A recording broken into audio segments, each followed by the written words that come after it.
आज जो हमने चीजें डिस्कस करनी है वो software design concepts and principles. Design जो हैं सॉफ्टवेयर डिजाइन अगर आप बना रहे हैं या आपने को बनाया है तो वो सॉफ्टवेयर क्वालिटी का डिजाइन सॉफ्टवेयर जो डिजाइन है वो क्वालिटी का है कि नहीं है, वो कैसे पता चलेगा। सबसे पहले हमने जो दो चीजें देखनी है उनमें कॉन्सेप्ट और प्रिंसिपल्स हैं। सबसे पहले कॉन्सेप्ट देखते हैं कि डिजाइन कॉन्सेप्ट्स क्या होते हैं। कॉन्सेप्ट जनरली कॉन्सेप्ट क्या होता है ये डेली लाइफ में।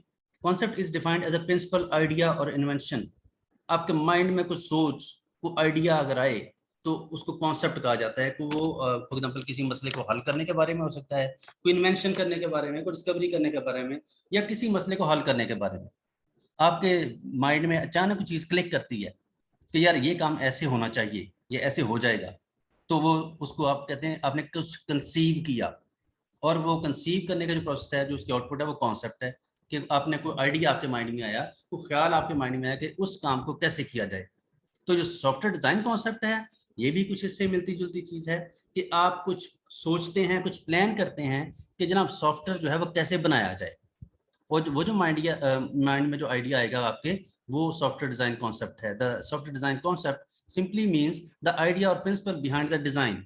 वो जो डिजाइन आप बनाने जा रहे हैं उसके पीछे जो आपकी सोच है, जो आपका आइडिया है, वो डिजाइन कॉन्सेप्ट है। It describes how you plan to solve the problem of designing software, the logic thinking behind how you will design the software. जो सॉफ्टवेयर बनाने का तरीकाकार है, वो सॉफ्टवेयर कैसे बनेगा, उसके मिसाल के तौर पे क्या पैरामीटर्स होंगे, कैसे उसकी लॉजिक डिफाइन होगी, कैसे इनपुट आएगी, आउटपुट आएगी, ये सारी कहानी जो है, ये कॉन्सेप्ट जो है, इसको जब आप पिक्टोरियली ग्राफिकली ग्राफिक्स की फॉर्मेट दे देते हैं तो फिर इसका मतलब आपने उस कॉन्सेप्ट को इम्प्लीमेंट कर दिया। जो इम्प्लीमेंटेशन है आपके कॉन्सेप्ट की, वो आपका डिजाइन है। फिर it allows the software engineer to create the model of the system or software or product that is to be developed or built।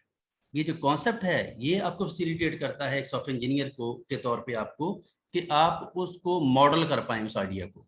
जो आपका कॉन्सेप्ट आपके माइंड में है कि सॉफ्टवेयर कैसे बनेगा, वो जो कैसे बनेगा वो आपकी सोच है, उसको जब आप ग्राफिकली प्रेजेंट करते हैं या मॉडल की सूरत में, तो फिर ये चीज़ जो है ये आपको फिर आगे सॉफ्टवेयर डेवलप करने में हेल्प आउट करती है। क्योंकि जो मैंने कहा लास्ट लेक्चर में भी कि जो डिज़ाइन डॉक्यूमेंट है ये डेवलपर को हैंड ओवर कर दिया जाता है, और डेवलपर जो हैं कोडिंग करने वाले, वो इस डिज़ाइन को देखते हुए कोडिंग करते हैं। The software design concept provides a supporting and essential structure और model for developing the right software. ये जो डिज़ाइन है, ये कॉन्सेप्ट है, ये डेवलपमेंट का जो प्रोसेस है उसमें फैसिलिटेट करता है कि एक अच्छा सॉफ्टवेयर जो है वो कैसे बनेगा। क्योंकि ये बेसिकली गाइडलाइंस हैं डेवलपर्स के लिए कि जनाब आपने ऐसे क्लासेस बनानी है, ये फंक्शन बनाने हैं, ये मॉड्यूल्स बनाने हैं, या कंपोनेंट बनाने हैं, कौन सा कंपोनेंट कहाँ से डाटा ले रहा है, किसको फॉरवर्ड कर रहा है। ये सारी कहानियां आप ग्राफिकल फॉर्मेट में जब हैंड ओवर करते हैं डेवलपर को, तो डेवलपर बड़े ही अच्छे तरीके से एक अच्छा क्वालिटी सॉफ्टवेयर बनाने के काबिल होता है। ये जो कॉन्सेप्ट डिजाइन कॉन्सेप्ट है, ये डिजाइन बनाने का जो अमल है, ये किन मराहल से गुजरते हैं आप, या कौन से वो पॉइंट्स हैं जो आपके जेहन में होते हैं, तब आप एक अच्छा डिज़ाइन बना पाते हैं। वो उसके लिए abstraction, modularity, architecture, refinement, pattern, information hiding और रीफैक्टरिंग, ये कोई तकरीबन कोई 7 के करीब वो पॉइंट्स हैं जो कि आपको हेल्प आउट करते हैं कि अगर आपने इन चीज़ों को फोकस किया हुआ है डिज़ाइन बनाने में, तो आपका जो डिज़ाइन है वो एक क्वालिटी डिज़ाइन हो सकता है। ये जी बेसिकली ये कॉन्सेप्ट्स हैं, ये आइडियाज हैं कि इन इन पैटर्न्स पे आपने सोचना है डिजाइन बनाते हुए। ये कॉन्सेप्ट को, अगर इन तमाम 7 कॉन्सेप्ट को आप इंप्लीमेंट करने के काबिल हो गए डिजाइन के अंदर, तो आप कह पाएंगे कि आपका डिजाइन जो है, सॉफ्टवेयर का डिजाइन, वो एक क्वालिटी डिजाइन है। पहली चीज एब्स्ट्रैक्शन। एब्स्ट्रैक्शन जो है, ये मैंने कल भी आप में से किसी से पूछा था, याद है ना, कि ऊप के अंदर ये कॉन्सेप्ट यूज होता है। एब्स्ट्रैक्शन क्या है? Abstraction simply means to hide the details to reduce complexity and increase efficiency और क्वालिटी। इसमें आप समटाइम जो किसी भी चीज की इम्प्लीमेंटेशन है बैक एंड पे पीछे, कि कोई चीज कैसे रन हो रही है, कैसे चल रही है, वो इम्प्लीमेंटेशन आप उसके एंड यूजर से या यूजर से हाइड कर देते हैं, ताकि वो इस चीज़ों के इस कम्प्लेक्सिटी में ना पड़े कि ये चीज़ कैसे काम कर रही है, वो कहानी क्या है, वो जस्ट अपना काम करे। ठीक है। और आपको पता है कि जैसे डिफरेंट एप्लीकेशंस आपके पास हैं, तो उन एप्लीकेशंस का जस्ट आप उसको एग्जीक्यूट करें, उसको रन करें, उसका बैकएंड पे कोड है, कोई भी इंप्लीमेंटेशन है, वो आपको नहीं नजर आती। डिफरेंट एप्लीकेशन, मिसाल के तौर पे ये पावर पॉइंट ही है, तो पावर पॉइंट चल रहा है, हम इसको यूज कर रहे हैं, इसके फीचर्स को से मुस्तफीद हो रहे हैं, लेकिन इसके पीछे जो वर्किंग है वो हमें नहीं पता कि ये काम कैसे हो रहा है, कि कैसे हम F5 प्रेस करें तो स्लाइड ओपन हो जाती है, उसके ऊपर एनिमेशन चलती हैं, वो सारी कहानी जो इंटरनल जो डिटेल है वो हिडन है हमसे। दूसरी चीज है मॉड्यूलरिटी, और यही कॉन्सेप्ट जो है एब्स्ट्रैक्शन का, ये आपको पता है कि आप क्लासेस वगैरह के अंदर भी यूज करते हैं। जब आप ऊप बना करते हैं, ऊप के अंदर काम करते हैं, तो क्लासेस के जो डिफरेंट पार्ट्स हैं उनको आप हाइड कर लेते हैं एंड यूजर से। मिसाल के तौर पे क्लास आपने बनाई, तो उसको आप प्रोटेक्टेड या पब्लिक और इस तरह की जो डिफरेंट एक्सेस स्पेसिफायर्स हैं उनको यूज करते हुए उसकी एक्सेस लेवल को आप कंट्रोल कर लेते हैं, ताकि जो आगे इंस्टेंस क्रिएट हो रहा है वो उसकी इंटरनल डिटेल ना देख सके कि इसके पीछे क्या हो रहा है। दूसरा जो कॉन्सेप्ट जिसको आप डिजाइन के अंदर इंप्लीमेंट करेंगे या आपको करना चाहिए, वो है मॉड्यूलैरिटी। मॉड्यूलैरिटी का वर्ड मिला है, निकला है मॉड्यूल से। इसका मतलब सब डिवाइड द सिस्टम, किसी भी सिस्टम को डिवाइड करना छोटे पार्ट्स के अंदर, सब पार्ट्स के अंदर। जब हम किसी भी सिस्टम को डिवाइड करते हैं छोटे छोटे हिस्सों में, तो हमने ये बारहा देखा है कि हम इसको कंपोनेंट्स या मॉड्यूल्स कहते हैं। Modularity simply means to divide the system और project into smaller parts to reduce the complexity of the system. आप आमतौर पे किसी भी सिस्टम को छोटे छोटे पार्ट्स के अंदर डिवाइड करते हैं ताकि सिस्टम को समझना और इम्प्लीमेंट करना आसान हो जाए। और यही हमने बार बार एग्जांपल देखते रहते हैं कि एक स्टूडेंट इन्फॉर्मेशन सिस्टम है, तो उसको आप ओवरऑल सिस्टम को छोटे छोटे हिस्सों के अंदर डिवाइड करके इम्प्लीमेंट करते हैं, कि आप पहले अटेंडेंस का सिस्टम बना लें, एडमिशन का बना लें, स्टूडेंट की रजिस्ट्रेशन का बना लें, एग्जाम का बना लें, छोटे छोटे पार्ट्स के अंदर आप डिवाइड कर लेते हैं और फिर इसको इम्प्लीमेंट करते हैं। इस तरीके से जो ओवरऑल कम्प्लेक्सिटी है सिस्टम की वो रिड्यूस हो जाती है, चीज़ों को समझना आसान हो जाता है। In the same way, modularity in design means to subdivide a system into smaller parts so that these parts can be created independently and then use these parts in different systems to perform different functions. कि आप उस overall system को छोटे छोटे parts के अंदर divide करके design करते हैं और डिज़ाइन करके उसको इम्प्लीमेंट करते हैं ताकि उनको बाद में किसी भी और एप्लीकेशन के अंदर यूज़ किया जा सके। और ये हमने देखा था कि जब आप सिस्टम के कंपोनेंट्स बना लेते हैं, तो कंपोनेंट्स जो हैं वो किसी भी सिस्टम के अंदर से उठा के किसी दूसरे सिस्टम के अंदर एम्बेड या इनकॉर्पोरेट किए जा सकते हैं। ये ऐसे ही है कि जैसे आपने स्टूडेंट इंफॉर्मेशन सिस्टम बनाया, तो उसमें आप एक कंपोनेंट बना दें यूजर ऑथेंटिकेशन का, जो सबसे पहले लॉगिन पासवर्ड वगैरह होता है सिस्टम कि उसमें पूरा एक कंपोनेंट अलग से बना के देख लें। तो अब कोई भी आपने वेबसाइट बनानी है, कोई भी सिस्टम बनाना है, तो उस कंपोनेंट को उठा के जस्ट एज इट इज वहां पे इंप्लीमेंट कर दें, तो वो आपका काम करेगा। तो इससे आपके बहुत सारा जो फायदे हैं कि आपकी कॉस्ट बच जाएगी, आपका टाइम बच जाएगा, आपको बार बार चीज़ डेवलप और टेस्ट नहीं करनी पड़ी, उसके बेशुमार फायदे हैं फिर उसके। मॉड्यूलैरिटी के बाद तीसरा जो कॉन्सेप्ट आपने डिज़ाइन के अंदर इंप्लीमेंट करना है वो है architecture. Design a structure of something, किसी भी चीज़ का जो स्ट्रक्चर है उसको बनाना आर्किटेक्चर जो कहलाता है, उसका ओवरऑल स्केलेटन जो है वो आर्किटेक्चर कैसा होगा। Architecture in designing software is a concept that focuses on various elements and the data of the structure. अब जो आर्किटेक्चर आप बनाते हैं किसी भी एप्लीकेशन का, उसमें आप बेसिकली जो ओवरऑल सिस्टम है और उसका जो डाटा फ्लो है उसको रिप्रेजेंट करने की कोशिश करते हैं कि ओवरऑल सिस्टम के अंदर क्या क्या चीज़ें मौजूद होंगी और वो आपस में कैसे कोऑर्डिनेट करेंगी। मिसाल के तौर पे उसमें हार्डवेयर भी होगा, सॉफ्टवेयर भी होंगे, और हार्डवेयर और सॉफ्टवेयर जो हैं वो आपस में कैसे इंटरेक्ट करेंगे, कौन सा हार्डवेयर किस कंपोनेंट को डाटा प्रोवाइड करेगा, कौन सा कंपोनेंट जो है वो कहाँ से डाटा लेके कहाँ आगे फॉरवर्ड करेगा, ये सारी कहानी जो है ये आर्किटेक्चर के अंदर रिफ्लेक्ट होती है। तो आर्किटेक्चर जो है वो बेस है सॉफ्टवेयर की, कि यहाँ से आपकी जो डेवलपमेंट है वो स्टार्ट हो जाती है। फोर्थ कॉन्सेप्ट डिजाइन फेज का वो है जी रिफाइनमेंट। रिफाइनमेंट का मतलब रिफाइन करना किसी चीज को, रिमूव इम्प्योरिटीज फॉर एग्जांपल, इसका मतलब कि गैर जरूरी चीजें जो हैं उनको निकालना। The refinement concept or software design is actually a process of developing or presenting the software or system in detailed manner that means to elaborate a system or software। आपको पता है कि समटाइम आप रिफाइन करते हैं चीज़ों को, जैसे छानते हैं किसी चीज़ को, कि उसमें से जो काम की चीज़ है वो निकल आती है और जो गैर जरूरी चीज़ है वो आप निकाल देते हैं। उसको, क्योंकि आपकी वो रिक्वायरमेंट नहीं होती। तो सॉफ्टवेयर के अंदर भी ऐसे रिफाइनमेंट काम करती है। Refinement is very necessary to find out any error if present and then to reduce it. आप चीज़ों को रिफाइन करने का प्रोसेस जो है वो क्या होगा, जब आप एक सॉफ्टवेयर बनाएंगे तो आपके शुरू में ही माइंड में होगा या होना चाहिए कि इस सॉफ्टवेयर को आपने एरर फ्री कैसे करना है, रिफाइन कैसे करना है। सॉफ्टवेयर तो बन जाएगा, कोडिंग वाला कोडिंग लिख देगा, सारा स्क्रिप्ट लिख देगा, लेकिन उसके अंदर से एरर कैसे ढूंढने, इसकी क्या टेक्निक है जी, या कैसे ये काम होता है एरर ढूंढने वाला, किसी को पता है? टेस्टिंग के थ्रू। जी बिल्कुल, टेस्टिंग वो टेक्निक है जिसके थ्रू आप किसी भी सॉफ्टवेयर एप्लीकेशन के अंदर से किसी भी सॉफ्टवेयर एप्लीकेशन को रिफाइन करते हैं या बेहतर बनाते हैं। जो डेवलपर है जिसने वो कोड लिखा, वो तो कहेगा जी मैंने बहुत अच्छा कोड लिखा है, और वो अपने जो अंडरस्टैंडिंग है उसके मुताबिक जो एरर है उसको फिक्स भी कर देगा। लेकिन ओवरऑल आमतौर पर जो डेवलपर है वो सिंटेक्स लेवल के जो एरर्स है ना वो रिमूव करता है, कि कहीं कोई एरर मैसेज तो नहीं आ रहा, कोई जमा तफरीक गलत तो नहीं हो रही, ठीक है, या कहीं सेमी कॉलन नहीं लगना था, वो गलती से लग गया है, या लगना था नहीं लगाया तो सॉफ्टवेयर एरर दे रहा, तो वो इस तरह के एरर को रिमूव करता है।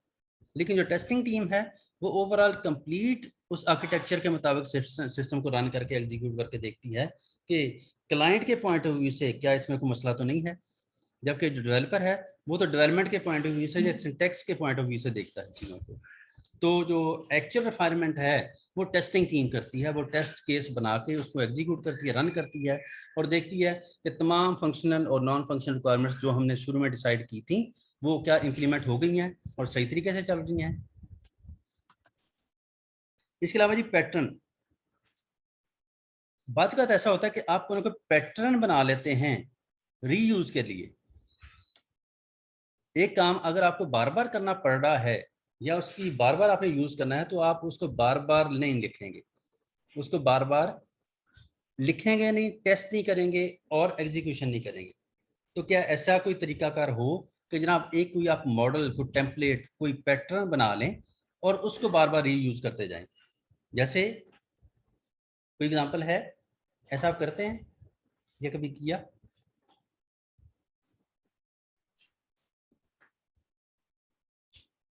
कि आप अपने कोड के अंदर कोई ऐसा मॉडल या पैटर्न बना लें ताकि आप उसको बार बार दोबारा दोबारा यूज करते रहें, आपको दोबारा दोबारा लिखना ना पड़े। और फंक्शन होते हैं ऐसे जी बिल्कुल, फंक्शन, जिन्हें हम क्लासेस, बार बार यूज करते मेथड्स, हैं। ये ऐसी इसी चीज के कॉन्सेप्ट का जो इम्प्लीमेंटेशन है कि आप एक दफा एक क्लास या एक फंक्शन बना लेते हैं और उसको बार बार चाहे 1500 मरतबा उसको कॉल करें, कोई इशू नहीं करते जाएं, वो बार बार आपकी फंक्शनलिटी परफॉर्म करेगा। या एक क्लास बना लें, क्लास को आपने बार बार यूज करना है डिफरेंट कंपोनेंट्स के अंदर, तो उसके डिफरेंट जो इंस्टेंस हैं वो आप क्रिएट करते जाएं और क्लास को यस, बार बार यूज करते जाएं। अब आपको उस क्लास का सारा कोड दोबारा दोबारा लिखने की जरूरत नहीं पड़ती फिर। बिल्कुल सारा। नेक्स्ट कॉन्सेप्ट जो आपने इम्प्लीमेंट करना है जी डिजाइन के अंदर, वो है इंफॉर्मेशन हाइडिंग, कि आपने इंफॉर्मेशन को हाइड कैसे करना है, क्योंकि ये हमने देखा कि जितने भी एंड यूजर हैं किसी भी एप्लीकेशन के सॉफ्टवेयर के, उन तमाम लोगों को तमाम तरह की इंफॉर्मेशन देने की जरूरत नहीं है। सिर्फ जो बंदा कोई भी यूजर है उसका रेलिवेंट डाटा ही उसको शो करना चाहिए, बाकी इंफॉर्मेशन हिडन होनी चाहिए उससे। Information hiding simply means to hide the information so that it can not be accessed by an unwanted party. ऐसा कोई बंदा जो कि जिसका तल्लक नहीं है उस डाटा के साथ, उसको वो डाटा शो करने की जरूरत नहीं है।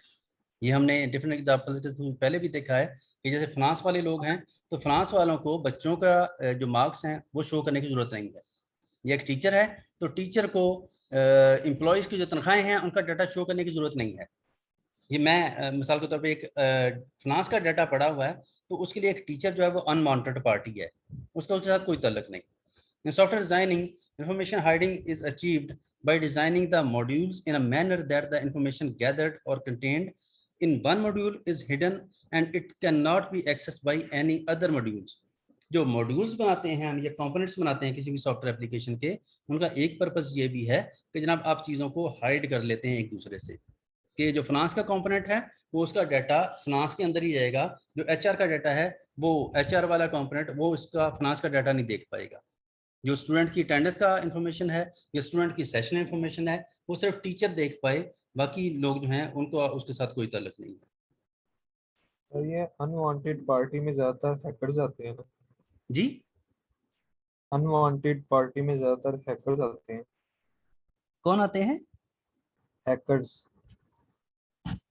हैकर्स? नहीं नहीं नहीं यस सर। नहीं, यहाँ पे अनवांटेड पार्टी की वो सेंस नहीं है।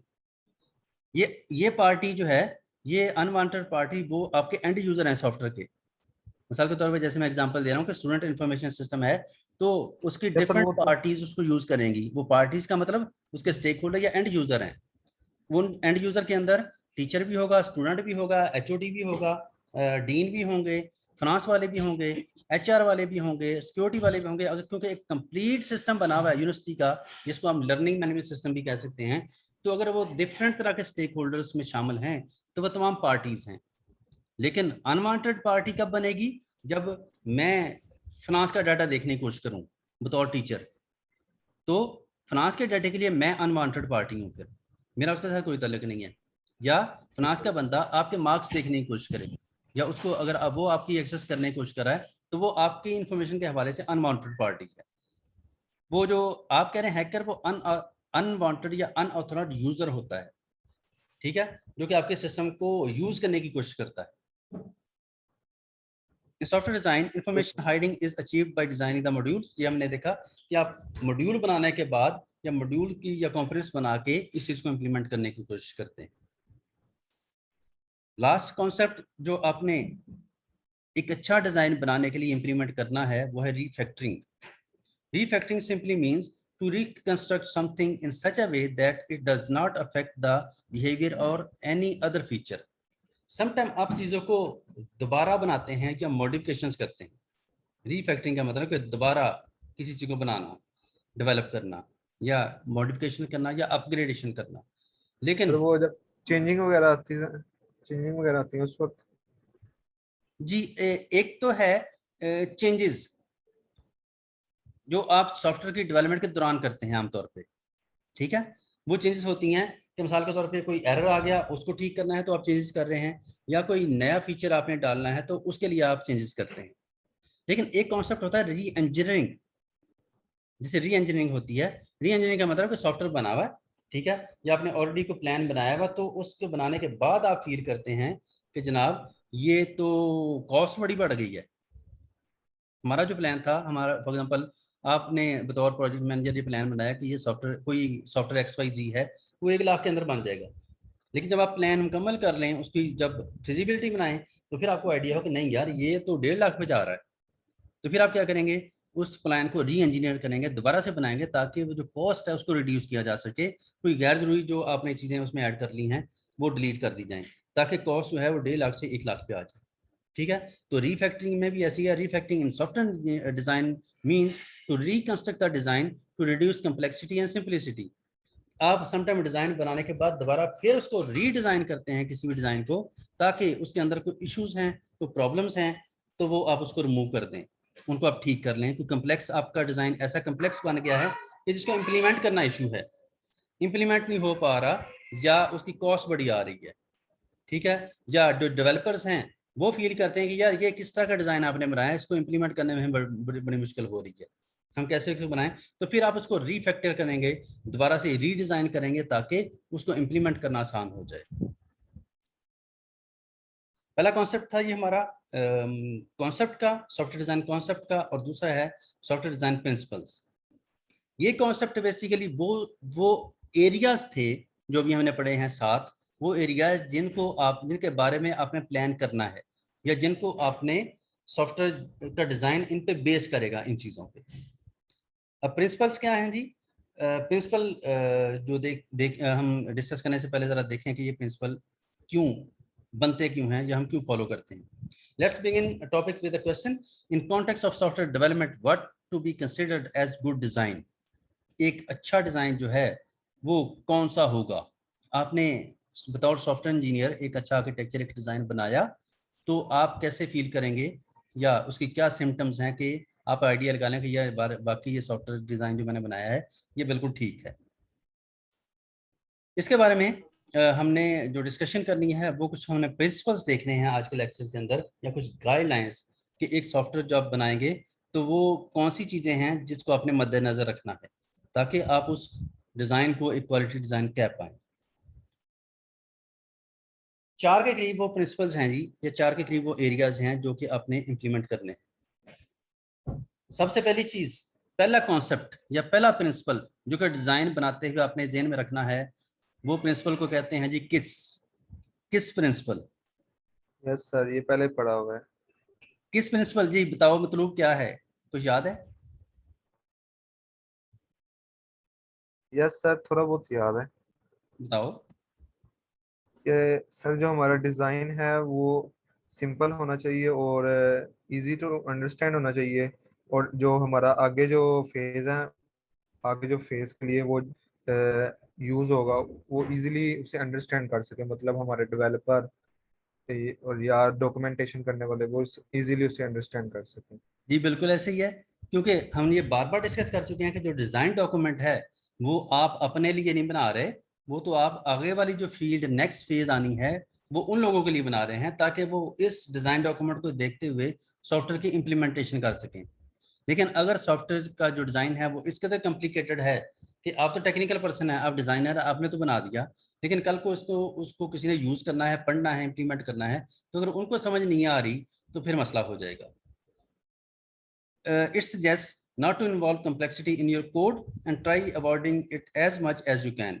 कोशिश करें कि जो आपका सिस्टम है वो कम से कम कम्प्लेक्स हो, जिसको समझना आसान हो। This is because more complex code is written, more difficult it becomes to modify and any later point. जब आप चीज़ों को कम्प्लेक्स बनाएंगे तो इम्प्लीमेंट करना तो मुश्किल होगा ही, लेकिन कल को अगर आपने उसमें मॉडिफिकेशन करनी है, चेंज करना है, तो वो फिर और ज़्यादा मसला होगा। कि कल को जरूरी नहीं है कि आप तो सारी उम्र उसी चीज पे बैठे रहें और जब भी उसकी मॉडिफिकेशन आनी है आप उसको गाइड करें। अगर आप जरूरी नहीं है कि आप एक प्रोजेक्ट को रन कर रहे हैं तो आप सारी उम्र उस प्रोजेक्ट पर बैठे रहेंगे या उस ऑर्गेनाइजेशन के अंदर बैठे रहेंगे। अगर आप छोड़ के चले जाएं तो फिर जो नया आने वाला बंदा है वो उस कम्प्लेक्सिटी की बना पे सर पकड़े हुए बैठ जाएगा। तो अगर उसको आगे एग्जीक्यूट करना है, आप दौरान डेवलपमेंट छोड़ के चले जाएं, तो बाकी कंप्लीट भी तो करना है ना किसी ने आके। जो नया बंदा आके कंप्लीट करने वाला है वो फिर मुश्किलात का शिकार होगा कि यार इस कदर कम्प्लेक्स डिजाइन है कि इसको समझना ही मुश्किल है, तो इम्प्लीमेंट करना कितना मुश्किल होगा। और एक दफा इम्प्लीमेंट हो गया तो अगर खुदा ना खासा उसमें चेंज करना पड़ जाए तो चेंज तो फिर और ज्यादा जो है वो कॉम्प्लिकेटेड होगी और ज्यादा टेंशन वाला काम होगा। दूसरा डिजाइन प्रिंसिपल है जी जो अपने डिजाइन में रखना है, वो है YAGNI, you ain't gonna need it. मतलब ये भी पढ़ा है कि नहीं?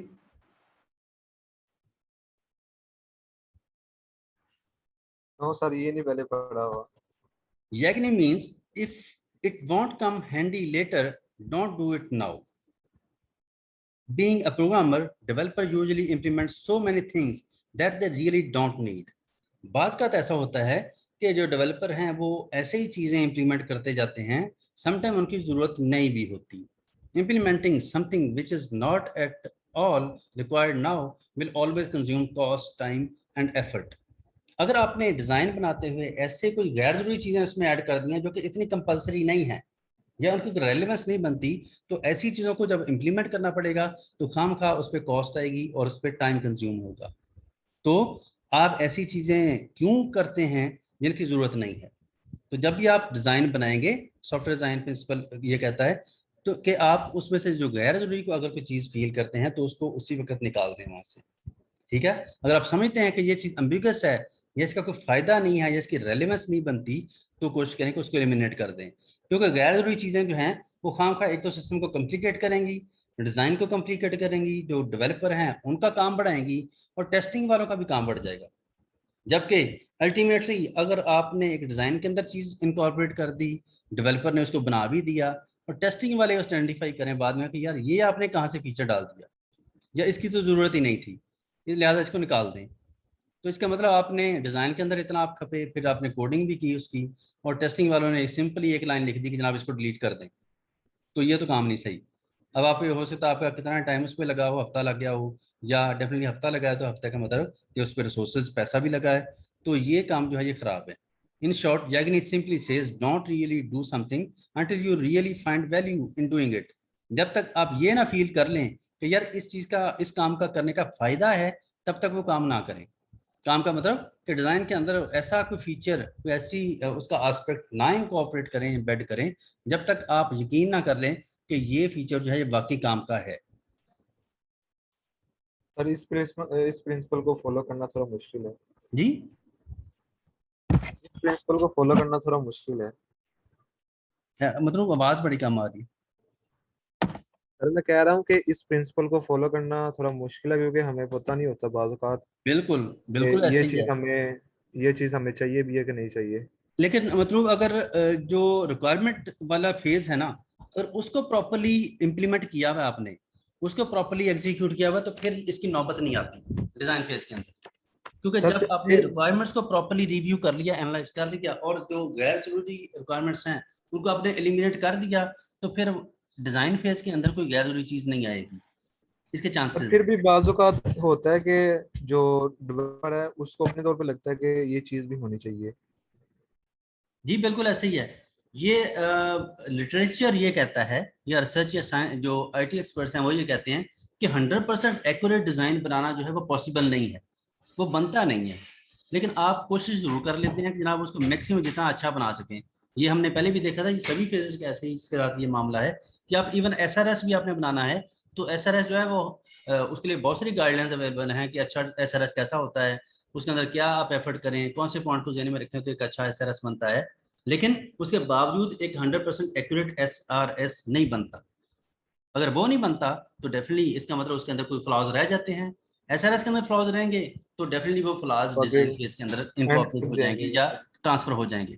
तो बैठे तो ह्यूमन ही है ना, एनालाइज करने वाले या डेवलप करने वाले, और ह्यूमन जो है वो आपको पता कि मिस्टेक कर सकता है और करते हैं मिस्टेक्स, और इसी बिना पे ही जो चीज़ों को बार बार बनाने का, ये चेंजेस का या री इंजीनियर का जो प्रोसेस है वो होता है। ठीक सर। तीसरा principle, dry principle, DRY, it says don't repeat yourself. ये कोड ये कहता है कि the programmer usually write enormous duplicate codes accidentally और unaccidentally. This principle focuses us to avoid this habit. ये जो आदत है ना कि सम चीजों को खाम खा रिपीट करना, या जान के, या फॉर एग्जाम्पल कॉन्शियसली या अनकॉन्शियसली, बात का जो है वो आइडिया नहीं हो रहा होता, लेकिन बात का चीजों को बंदा बार बार रिपीट कर रहा है। मिसाल के तौर पर डेटाबेस के अंदर चीजों को, डाटा को डुप्लीकेट करें आप, वो मैंने नॉर्मलाइजेशन का पूछ रहा था, जो आप पढ़ेंगे तो आपको आइडिया होगा कि डुप्लीकेशन क्या होती है। मिसाल के तौर पे स्टूडेंट की इन्फॉर्मेशन है, ये शायद मैंने पहले भी एग्जांपल दी थी कि स्टूडेंट इन्फॉर्मेशन सिस्टम आप बना रहे हैं और आपने उसके लिए डाटाबेस बनानी है। ठीक है, तो आप क्या करें कि एक टेबल है, उसके अंदर आपने उसकी इन्फॉर्मेशन डाल दी स्टूडेंट की, तो उसका नाम ये है, रोल नंबर ये है, रजिस्ट्रेशन नंबर ये है, CNIC, कॉन्टैक्ट एड्रेस, सारा कुछ डाल दिया। अब आपने उस स्टूडेंट का रिजल्ट कार्ड जनरेट करना है, तो result card generate definitely student का होगा, तो आप क्या करें सारा डाटा उसके अंदर भी डाल दें और आगे लिख दें कि स्टूडेंट का रिजल्ट कार्ड ये है, या उसका रिजल्ट का इन्फॉर्मेशन आ जाए। अब आपने फीस की कैलकुलेशन करनी स्टूडेंट की, तो वो सारी स्टूडेंट की इन्फॉर्मेशन उस फीस वाले टेबल में भी डाल दें। ठीक है, या आपने ये देखना है कि स्टूडेंट ने किन को करिकुलर एक्टिविटीज के अंदर पार्टिसिपेट किया है, उसकी टेबल बनानी है आपने, या सोसाइटीज की बनानी है, तो उसके अंदर भी स्टूडेंट की सारी इन्फॉर्मेशन डाल दें। अब आप क्या कर रहे हैं, चीजों को रिपीट कर रहे हैं, डुप्लीकेट हो रहा है डाटा, कि स्टूडेंट का नाम, रोल नंबर, फादर नेम, ये वो बार बार डिफरेंट टेबल्स के अंदर आ रहा है। तो फिर आप क्या करेंगे, उस टेबल को एक ही, उस सारी इन्फॉर्मेशन को एक टेबल के अंदर रखते हैं और उसकी एक प्राइमरी की बना देते हैं जो कि यूनिक आइडेंटिफिकेशन होती है रिकॉर्ड की, और उसको फिर आप फॉरन की के तौर पर यूज करते हैं। अब आपने क्या किया, एक टेक्निक लड़ाई, उसके तहत आपने वो इन्फॉर्मेशन एक मास्टर टेबल के अंदर सेव कर ली, और जैसे उसको रेफरेंस के तौर पे उसकी जो आईडी या CNIC है बच्चे का, या रजिस्ट्रेशन नंबर, उसको आप यूज करते जा रहे हैं। ठीक है, तो अब आपने क्या किया कि आपने डुप्लीकेशन को खत्म किया।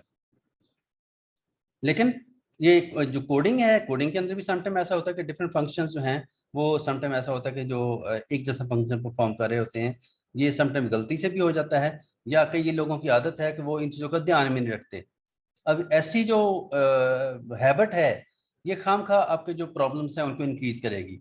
आपकी एफर्ट जो है वो ज़्यादा लगेगी चीज़ों को डेवलप करने में, उसको टेस्ट करने में, और उसको मिसाल के तौर पे इम्प्लीमेंट करने में या समझाने में आगे। तो ये जो हैबिट है, इससे आपने अवॉइड करना है, ये तीसरा प्रिंसिपल है। ये हैबिट होगी कैसे, खत्म कैसे होगी? ये नीचे इसकी रिकमेंडेशंस हैं। Reuse your code and never duplicate it. जो रीयूजेबिलिटी का जो एस्पेक्ट है, आप उस पर फोकस करें। ये आप क्लासेस या फंक्शन या ऐसी चीजें बनाते हैं ताकि चीजों को दोबारा दोबारा रीयूज किया जा सके, डुप्लीकेट ना करें उसको। Following naming conventions and assign clear names of method, variables, class and objects etcetera. आपको याद है कि जब हम शुरू में प्रोग्रामिंग हमने स्टार्ट की थी नई नई सी के अंदर, तो हम आमतौर पर वेरिएबल के नाम ABC रखते थे, फंक्शन के नाम भी ऐसे रखते थे, वॉइड मेन का फंक्शन या डिफरेंट फंक्शन, उनका ऐसे ABC XYZ को नाम रखते थे। तो ऐसी चीजें जो हैं ये कंफ्यूजन क्रिएट करती हैं। हो सकता है कि आपने स्क्वायर रूट का कोड फॉर एग्जांपल पहले लिख लिया हो एक क्लास के अंदर या एक फंक्शन के अंदर, और उसका नाम आपने रख दिया XYZ। अब आपको हो सकता है दोबारा आप किसी दिन बैठे कोडिंग करने, तो आपको याद ही ना हो कि यार मैंने स्क्वायर रूट का कोड लिख दिया था। वही काम अगर आपने ये किया हो कि उस क्लास का प्रॉपर नाम रखा हो तो आपको फौरन याद आ जाएगा। लेकिन अगर XYZ है तो आप फॉर एग्जांपल उसकी जो इंटरनल डिटेल है वो नहीं देखेंगे और दोबारा कोड लिखना शुरू कर देंगे। ऐसी मिस्टेक हो सकती है। लेकिन अगर आपने प्रॉपर नेमिंग कन्वेंशन यूज की हुई है, नाम रखते हैं चीजों का, तो फिर ये मसला क्रिएट नहीं होगा। Right code in appropriate layers, locations and services. जहां पे कोड होना चाहिए वहीं पे लिखें उसको, जो फंक्शन प्रॉपर है, जो क्लास है, जो ध्यान में रखें कि ये कोड किसके रेलिवेंट है जो आप लिख रहे हैं और सही जगह पे लिख रहे हैं। फोर्थ मॉडल या फोर्थ सर प्रिंसिपल। बाज़ औक़ात ये होता है कि हम सही केयरफुली ये काम कर रहे होते हैं कि हमारा कोड बार बार वो एक ही कोड को हम बार बार यूज़ करें, मतलब रिपीट कम हो। लेकिन फिर भी ऐसा होता है कि हमारा ना वो कोड रिपीट हो रहा होता है। तो लास्ट में एक ये भी फेज होता है ना कि हम अपने कोड को दोबारा चेक कर रहे होते हैं कि कोई चीज़ रिपीट तो नहीं हो रही, उसे रिफाइन कर रहे होते हैं कि कोई चीज़ रिपीट ना हो। अगर रिपीट हो रही है तो वो उसे हम ख़त्म कर रहे होते हैं। जी बिल्कुल ऐसे ही है। Application। आप डेफिनेटली डिफरेंट एस्पेक्ट से जो डेवलपर है उसको चेक तो करता है कि कोई मिस्टेक तो नहीं रह गई। उसके लिए एक जो काम आप कर सकते हैं डुप्लीकेशन को खत्म करने के लिए, programmers can get rid of duplication of code by using tools. इसके लिए डिफरेंट सॉफ्टवेयर भी अवेलेबल हैं जो कि आपका ये काम खुद से कर देते हैं। उनमें CPD एक प्रोग्राम है, CPD कॉपी पेस्ट डिटेक्टर। ये छोटा सा टूल है जो कि आपको फैसिलिटेट कर सकता है कि अगर आप इसको रन करें तो ये आपको बता देगा कि फलां कोड जो है वो आपके ओवरऑल सिस्टम के अंदर, सॉफ्टवेयर के अंदर कितनी दफा यूज हुआ है, कितनी दफा रिपीट हो रहा है। ठीक है, वो आपको डिटेक्ट करके हेल्प आउट कर देगा। आप आपको ढूंढना नहीं पड़ेगा, जैसे आप उसको रिव्यू करें, देखें और उसको डिलीट कर दें। ठीक है, लेकिन डिलीट कैसे करना है, ये हमने एक मॉडल पढ़ा था, सॉलिड मॉडल, याद है? यस सर, पढ़ा था। जी, सॉलिड मॉडल में हमने ये चीज इंफॉर्मेशन देखी थी कि समटाइम डुप्लीकेशन आती है, लेकिन वो जो डुप्लीकेशन है वो आपने खत्म करने से पहले देखना है कि ये खुदा ना खास्ता कोई गलत काम तो नहीं कर रहे आप। कि ये ना हो कि बाहर आपको लग रहा हो कि डुप्लीकेशन आप कर रहे हैं, खत्म कर रहे हैं, लेकिन वो पीछे काम कुछ डिफरेंट हो रहे हों और आपका जो कोई इंपॉर्टेंट फीचर है वो डिलीट हो जाए। एक तो हमने 3 प्रिंसिपल देखे और चौथा प्रिंसिपल है जी सॉलिड।